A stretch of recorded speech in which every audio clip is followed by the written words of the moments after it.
আলহামদুলিল্লাহ ওয়াসসালাতু ওয়াসসালামু আলা রাসূলিল্লাহ আম্মা বাদ।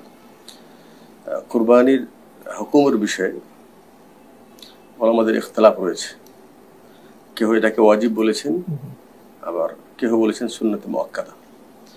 আর এই দুটা মতের মধ্যে বিশুদ্ধ মত যেটা আমরা মনে করি সেটা হলো এটা সুন্নতে মুআক্কাদা।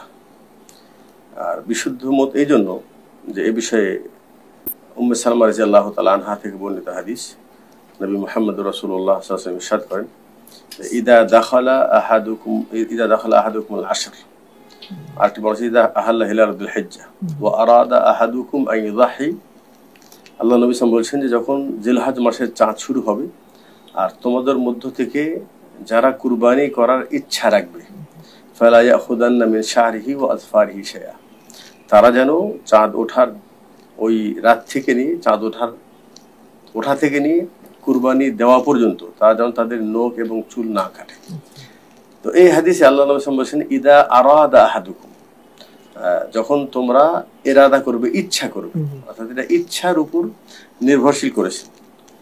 এবং কোন কোন সাহাবী থেকে এরকমও বর্ণনা পাওয়া যায় যে ওনারা এটা যেন মানুষ ওয়াজিব না মনে করে সেজন্য ওনারা কখনো কখনো কুরবানি ছেড়ে দিতেন। যেমন বিশেষ করে আবু বকর সিদ্দিক রাদিয়াল্লাহু তাআলা আনহু এবং ওমর ফারুক রাদিয়াল্লাহু তাআলা আনহু, ওনারা কখনো কখনো কুরবানি ছেড়ে দিতেন, মাখাফাতা আল্লাহ ইয়াতাকিদান নাস আন্নাহা ওয়াজিব, মানুষরা যেন এটাকে ওয়াজিব মনে করে। এটা একটা গুরুত্বপূর্ণ দুটি দলিল, স্পষ্ট। আর যারা ওয়াজিব বলার চেষ্টা করেছেন ওনারা ওই হাদিসের আলোকে ইবনে মাজাহ থেকে বর্ণিত হাদিস, আল্লাহ নবী সাল্লাল্লাহু আলাইহি ওয়াসাল্লাম বলেছেন যে মান ওয়াজাদা সাআতান ওয়া লাম ইউতাহি ফালা ইয়াখরাবান্না মুসাল্লানা, যে ব্যক্তি সামর্থ্য রাখে কুরবানি কেনার, তারপরে যদি সে কুরবানি না দেয় সে যেন আমার ঈদগাহে সালাতের নিকটবর্তী না আসে। তাহলে এই হাদিসে আল্লাহ নবী সাল্লাল্লাহু আলাইহি ওয়াসাল্লাম ক্ষমতা থাকার পরেও কুরবানি নাকারী ব্যক্তিকে মুসাল্লায় যেতে নিষেধ করেছেন। এবং ওনারা এটা বলার চেষ্টা করেছেন আল্লাহ নবী সাল্লাল্লাহু আলাইহি ওয়াসাল্লাম তিনি সবসময় কুরবানি করতেন, ওনার ওনার আমল এটাই ছিল।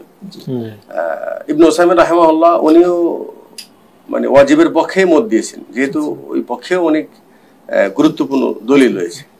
আমরা বলবো যে আসলে সবগুলি দলিলকে যদি সামনে রাখা যায় তাহলে এটা যে সুন্নতে মুআক্কাদা এটাই বেশি প্রাধান্য পায়। কিন্তু তারপরেও বলবো যে এটা সুন্নতে মুআক্কাদা হলেও এটা শুধু ইবাদত নয়, বরং এটা একটি ইসলামী মানে নিদর্শনের মধ্যে একটি অন্যতম নিদর্শন।